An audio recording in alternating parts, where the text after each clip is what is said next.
ये है हमारा पोको का F7 और इसके लिए एक नया अपडेट हमें देखने को मिला है जो कि हाइपर OS का 3.0.9 का अपडेट है जिसका साइज आपको 115 MB देखने को मिलता है जो कि ओनली ऑन स्मॉल पैकेज है जहां पे आपको सिक्योरिटी पैच वगैरह और सिस्टम स्टेबिलिटी इंप्रूवमेंट में देखने को मिलता है चेंज लॉग। और ये स्मॉल पैकेज अपडेट जैसा कि नॉर्मली सिक्योरिटी पैच का आता है सेम उसी तरीके से, बट एक दो छोटे नए चेंज देखने को मिले हैं जो कि मैं आपको बताऊँगा। और ये ऑफिशियल अपडेट है हमारे चाइना का स्टॉक वर्जन का जो कि पोको F7 के यूजर्स को देखने को मिला अगर आप चाइना का स्टॉक यूज कर रहे हो तो चलिए ये देखते हैं कि क्या कुछ कैसे है और इंडिया में इसे अपडेट क्यों नहीं मिल रहा, उसके बारे में थोड़ी चीज़ें मैं आपको बताऊंगा और बाकी चीज़ें क्या चल रही है वो चीज़ें भी आपको यहाँ पे देखने को मिलेगी। तो चलिए आज की वीडियो को शुरू करते हुए आपसे एक ही रिक्वेस्ट है, अगर आप चैनल पर नए हैं तो प्लीज़ सब्सक्राइब कर ले ताकि F7 से रिलेटेड आपको सारी जानकारी देखने को मिलते रहे और साथ साथ पॉसिबल हो तो हाइप जरूर देना।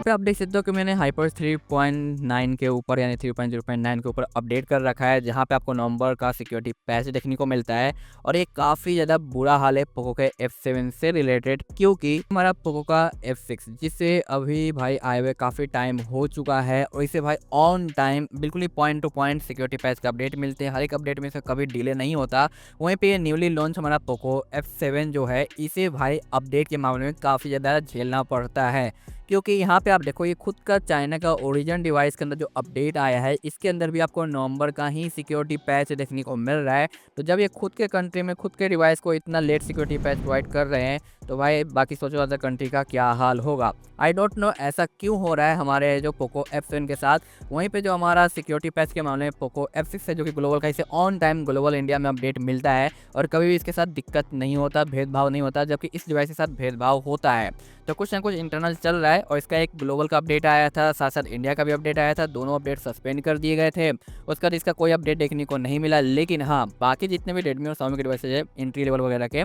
उन्हें अपडेट देखने को मिल रहा है। तो कुछ इशूज चल रहे हैं जिसकी वजह से इसका अपडेट अभी आपको देखने को नहीं मिला, अभी थोड़ा और टाइम लग सकता है। तो आपको इंडियन यूजर्स हो तो वेट करना पड़ेगा, बट आप अपने पोको F7 का बूटलोडर अनलॉक करके चाइना पे स्विच कर चुके हो तो ये अपडेट आपको देखने को मिलने वाला है। और इसमें मैं आपको एक चीज़ दिखाना चाहूँगा कि पहले हम इस तरीके स्वाइप डाउन करते थे तो ये सर्च पैनल आता था जो कि आपने देख रखा है हाइपर 3 के वीडियो के अंदर, बट अब यहाँ पे एक छोटा सा चेंज हुआ है कि ये जो आस्क सायो है इस पर भी क्लिक करने के बाद सर्च बार हमारा आता था सेम इसी टाइप का, लेकिन अब मैं इस पर क्लिक करूंगा तो ऐसा एक स्मॉल विंडो आपका ओपन हो जाएगा जहाँ पे आप कुछ भी चीज़ें लिख के सर्च वगैरह कर सकते हो और उसके जो रिजल्ट आएंगे वो तो आपको बेशक चाइना में ही आएंगे। भाई एक छोटा सा चेंज हमें देखने को मिला इस नए अपडेट के साथ। इसके अलावा मुझे वो कुछ खास ज़्यादा नोटिस नहीं हुआ और इसे आप यहाँ पे सिंपली सेटिंग के अंदर जाके इस तरीके से कंट्रोल कर सकते हो। आपको सर्च पैनल चाहिए या फिर नहीं चाहिए, अब देखो यहाँ पे हमारा सिंपली नोटिफिकेशन एरिया है जो यहाँ पे देखने को मिल जाता है। साथ साथ आप चाहो तो यहाँ पे जो आस्क सायो है उसे भी आप यहाँ पे बदल सकते हो कुछ इस तरीके से, ये चीज़ें आपको ऑलरेडी पता है।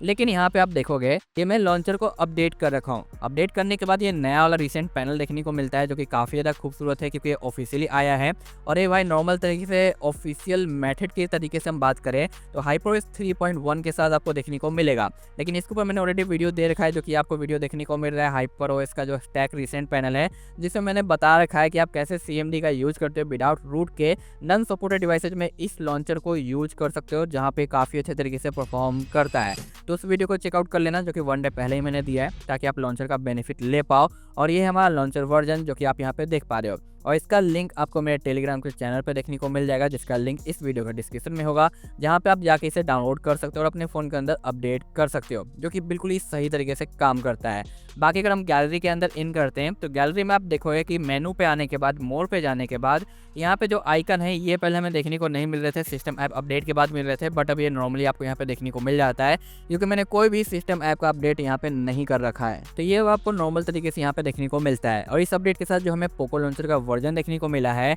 वो है हमारा 6.01.02.1876 वगैरह आपको ये देखने को मिलता है वर्जन। लेकिन इसके साथ जो आया था उसे मैंने हटा के नया वाला अपडेट कर रखा है। इसका एक सिंपल सा रीज़न यही है कि इसे अगर आप लॉन्चर को अपडेट कर लेते हो ना तो आपके फ़ोन का जो स्मूथनेस है वो रियली में काफ़ी ज़्यादा इंप्रूव हो जाता है और आपको काफ़ी ज़्यादा बेहतरीन फील करवाता है जब आप इसे यूज़ करते हो। तो यहाँ पे स्मूथनेस के अंदर काफ़ी ज़्यादा चार चांद लग जाती है और रिसेंट पैनल जो आ गया जिसका हम काफ़ी टाइम से वेट कर रहे थे इसका तो मज़ा भाई अलग लेवल का ही है। जहाँ पे आप देखोगे क्लोज करते समय किस तरीके से मैक का जो एनिमेशन है वैसा दिखाई देता है, रॉन्ग प्रेस करने के बाद पीछे के ऐप देखो किस तरीके से स्टाइल से यहाँ पे गायब हो जाते हैं। हैं, जो कि काफ़ी ज़्यादा सही लगा है। और यहाँ पे आप देखोगे कि जो पीछे के जो आइकन है ये आपको ब्लर होते हुए नज़र आते हैं, तो ये एनिमेशन यहाँ पे काफ़ी ज़्यादा इसका खूबसूरत तरीके से काम करता है और स्मूथनेस तो भाई रियली में नेक्स्ट लेवल की है। अब रही बात कि इस अपडेट के बाद परफॉर्मेंस रिजल्ट पे क्या कुछ फ़र्क पड़ा या नहीं, तो जी नहीं, सेम आपको परफॉर्मेंस रिजल्ट देखने को मिलता है, जैसे कि आपको पहले भी देखने को मिलता था काफ़ी अच्छा खासा। तो यहाँ पे आप देखोगे हमारा AnTuTu स्कोर काफ़ी बेहतरीन है, जहाँ पे बैटरी ड्रॉप यहाँ पे ज़्यादा नहीं हुआ, 33.8 का हीटिंग गेन गया है। वैसे भी सर्दी का मौसम में तो ज़्यादा हीट होने वाला है नहीं। बाकी यहाँ पे हमारा जो मल्टी स्कोर है Geekbench का काफ़ी ज़्यादा अच्छा है, जबकि सिंगल जैसा रहता है वैसा ही है। बट इसे जब मैं दोबारा टेस्टिंग करता हूँ तो यहाँ पे आप देखो मल्टी थोड़ा सा डाउन आता है, लेकिन सिंगल थोड़ा सा अप चला जाता है। तो 19-20 का तो फ़र्क होते रहता है, बट रिजल्ट यहाँ पे दोनों काफ़ी ज़्यादा परफेक्ट है। साथ साथ यहाँ पे हमारा जो CPU थ्रोटल है पे आप देखोगे 5,12,000 मैक्स आपको देखने को मिलता है, और मिनिमम यहाँ पे जो 4,40,000 86 का रिजल्ट आया है, जो कि काफ़ी ज़्यादा बेहतरीन मैं यहाँ पे कहने वाला हूँ। यहाँ पे ओवरऑल जो कुछ भी हमें देखने को मिलता है वो काफ़ी ज़्यादा अच्छा खासा है, और अगर आप चाइना का स्टॉक रीजन यूज कर रहे हो तो इसका बेनिफिट आप ले पाओगे। अदरवाइज अब एक मोड रोम की वजह से तो इसके ऊपर भी जल्दी मोड रोम के अपडेट आ जाएंगे, तो उसका भी वीडियो मैं दे दूंगा। और इंडिया के लिए तो भाई आपको भी काफ़ी ज़्यादा वेट करना पड़ेगा। वैसे भी जब भी कोई नया अपडेट आता है HyperOS 3 का या फिर OriginOS का, मैं अपने यूट्यूब के कम्युनिटी पोस्ट पे और अपने टेलीग्राम पे फिर डाल देता हूँ, इसका ये अपडेट आ गया, उसका ये अपडेट आ गया। वहाँ पे एक ही कमेंट देखने को मिलता है कि भाई पोको F7 को कब हमें देखने को मिलेगा अपडेट। 30,000 वेस्ट कर दिया हमने पोको F7 खरीद के, क्योंकि नॉर्मल एंट्री लेवल को अपडेट मिल रहे हैं, जबकि इसे देखने को नहीं मिल रहा। तो भाई कुछ इंटरनल सीरियस इशू है जिसकी वजह से अपडेट नहीं आया है, तो वेट करो, आ जाएगा। जब भी आएगा भाई अच्छे तरीके से काम करेगा, क्योंकि अभी iQOO Neo 10 के साथ भी यही हो रहा है। उसके भी एंट्री लेवल और मिड डिवाइसेज को OriginOS का 6 अपडेट मिल गया है, जबकि जो iQOO Neo 10 है उसे भी बस ट्रायल 1-2 बार देखने को मिला है, अभी तक फाइनल रिलीज नहीं हुआ। और उसका भी जो अपडेट का टाइमिंग था वो भी दिसंबर का था। तो सिर्फ आपको पोको F7 के साथ नहीं, बाकायदा कंपनी के साथ भी ये हाल देखने को मिलता है कि जो काफ़ी ज़्यादा पॉपुलर और हाइप्ड डिवाइसेज रहते हैं ना, उनको भाई अपडेट देने में ये लोग काफ़ी ज़्यादा नखरे करते हैं। अब क्यों नखरा करते हैं, क्या इनके मन में चलता रहता है, ये तो भाई यही लोग जान सकते हैं। मैं इसके ऊपर एक डेडिकेटेड वीडियो जल्दी लेके आऊँगा, क्या कुछ कैसे चल रहा है कैसे नहीं चल रहा है, पोको F7 को अपडेट क्यों नहीं मिल रहा है, पोको को डिवाइसेज को क्यों लेट लतीफ अपडेट मिलता है as compared to other Xiaomi and Redmi। तो अगर आप लोग सपोर्ट दिखाते हो तो मिल जाएगा, वेट कर लेना। और वीडियो अच्छा लगा है तो प्लीज़ लाइक, सब्सक्राइब और शेयर जरूर कर देना।